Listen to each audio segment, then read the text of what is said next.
선거를 일주일 앞둔 3월 8일 이승만 대통령이 참석한 가운데 열린 경무대 국무회의에서 국무위원들은 자유당이 승리라도 한 듯 들떠 있었다.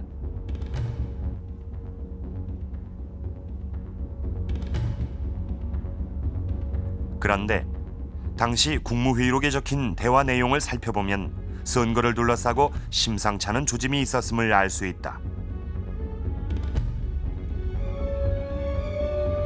내무장관은 전 공무원의 일치 단결된 지지도 받고 있으니 자유당의 승리가 거의 확실하다라고 했으며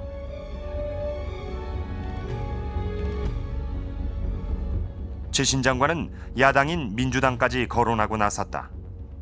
경북 달성군은 민주당의 본고장 같은 곳인데 열렬한 민주당원이 이승만 대통령을 지지하고 있다는 것이다. 그리고 교통장관은 공무원뿐 아니라 공무원 부인까지 활동을 하고 시장, 읍장, 면장까지 선거 준비에 대해 잘 이해하고 있다라고 했다. 민심이 자신들에게 돌아섰음을 느낀 자유당은 이번 선거를 철저한 관권 선거로 끌고 간 것이다.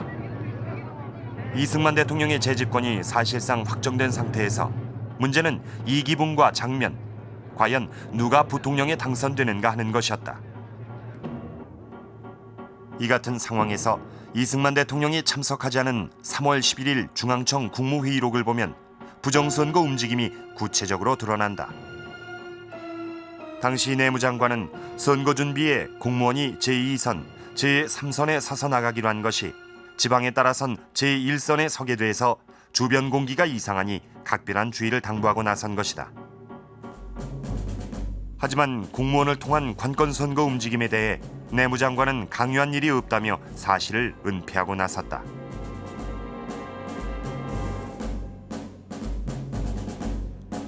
한편 야당 선거 유세에 대한 방해 공작도 많았다. 유세장 사용 허가를 내주지 않는가 하면 야당이 유세장 근처인 대중교통수단의 운행을 중단했다.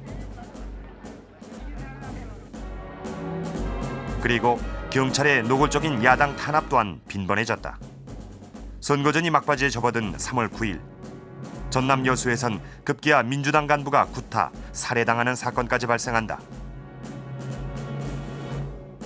그리고 선거 닷새 전인 3월 10일 모의 투표 용지와 3인조, 9인조 공개 투표 등 3.15 부정선거 계획이 민주당 의원들에 의해 본격적으로 드러난다.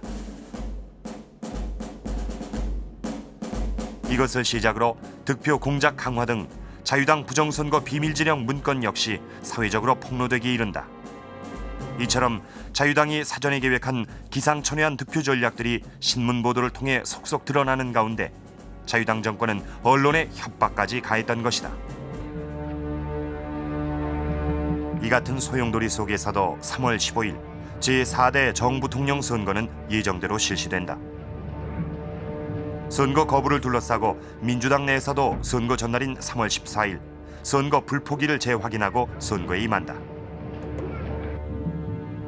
그러나 이날 사할 사전투표, 3인조 9인조 공개투표, 대리투표 등 공공연한 부정투표가 감행됐다.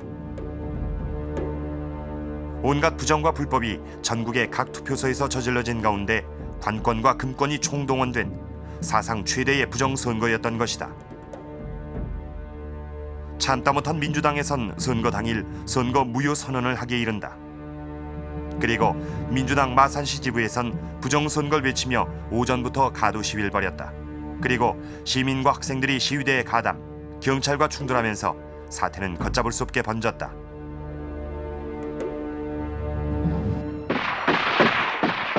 마산에서 최초의 유혈 사태를 빚은 것이다. 당시 무학초등학교 담벼락에 남겨진 총탄 자국. 이처럼 경찰은 수백 발의 총알을 쏘아댔고 마산은 피로 물들었다. 이날 경찰의 발포로 10여 명의 사망자와 70여 명의 부상자가 발생한다. 거리로 뛰쳐나와 자유를 외쳤던 김영길 군. 그 역시 가슴에 총상을 입고 끝내 숨을 거두고 만다. 그때 그의 나이 18이었다.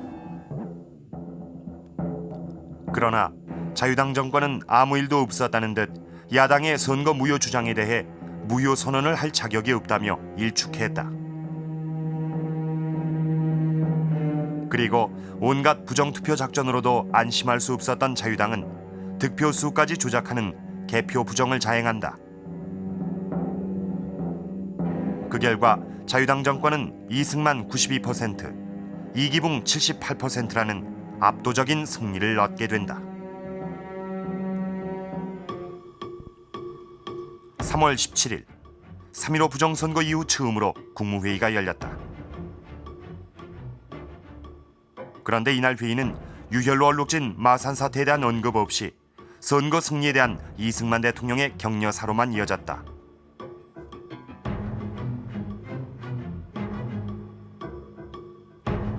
이승만 대통령은 유혈 사태 직후 험악했던 당시 상황을 전혀 모르는 것처럼 보였다. 그리고 마산 사건의 책임을 자유당에 밀고 있는 것은 당치 않은 일이라며 민주당에게 책임을 전가시켰다.